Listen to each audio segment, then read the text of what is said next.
Olá, sejam muito bem-vindos. Hoje a gente vai conversar sobre um tema que toca todo mundo, a ansiedade. Ela pode ser só um sentimento comum, mas às vezes vira um transtorno que exige, sabe, um cuidado especial. A grande questão é, onde é que essa linha é traçada? É isso que a gente vai ver. Então, a pergunta de US$ 1 milhão é essa, né?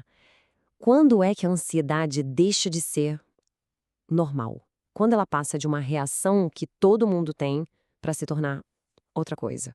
É exatamente isso que a gente vai investigar agora. Bom, e para a gente conseguir responder isso, tem que começar do começo, né? Do básico. A gente precisa primeiro entender qual é a função original da ansiedade. Porque olha que interessante, na sua essência, ela é um sentimento que existe para proteger a gente.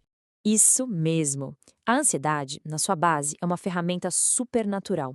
Pensa nela como se fosse o sistema de alarme do nosso corpo, sabe? Ela foi feita para nos proteger, para nos preparar para os desafios. É um mecanismo de sobrevivência e um dos mais importantes, aliás.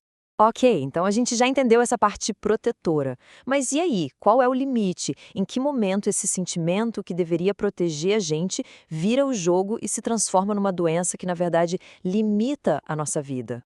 Olha só, a diferença fundamental está bem aqui. A ansiedade normal, ela protege, ela prepara. Já o transtorno de ansiedade, ele limita, ele paralisa. Como a própria doutora Ana Beatriz Barbosa explica, o problema começa quando a ansiedade faz a pessoa simplesmente deixar de viver, sabe? Se encolher.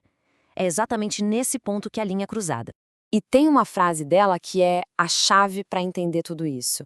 A diferença é quantitativa e não qualitativa. O que isso quer dizer na prática?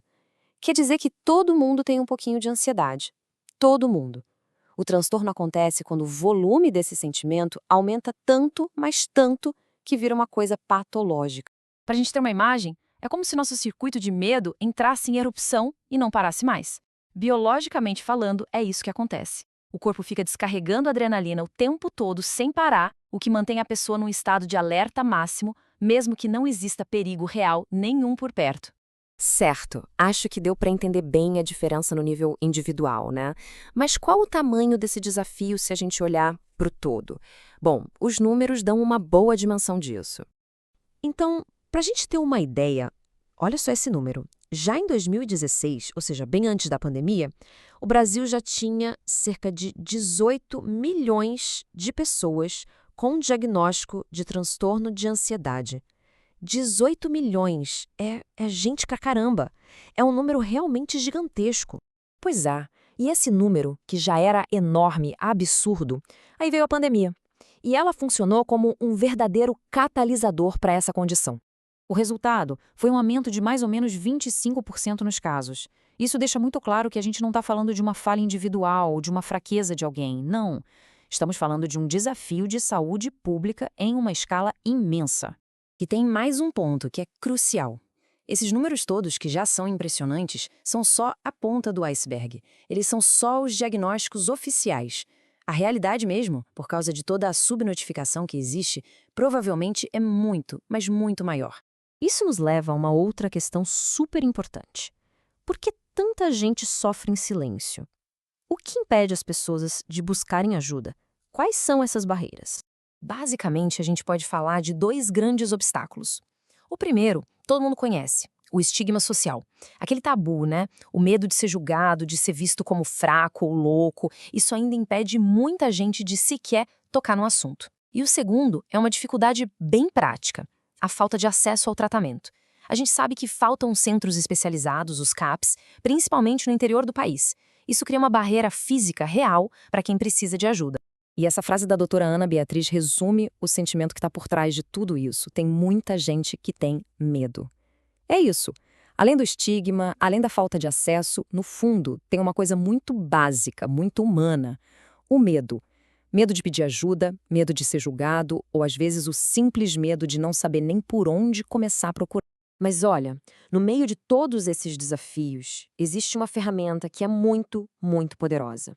E é sobre ela que a gente vai falar agora. Como o conhecimento pode ser, de verdade, um remédio? Pode parecer simples, mas o primeiro passo para sair dessa sombra toda é a compreensão. É entender o que está acontecendo. Sabe, ter conversas mais abertas, ter informação acessível.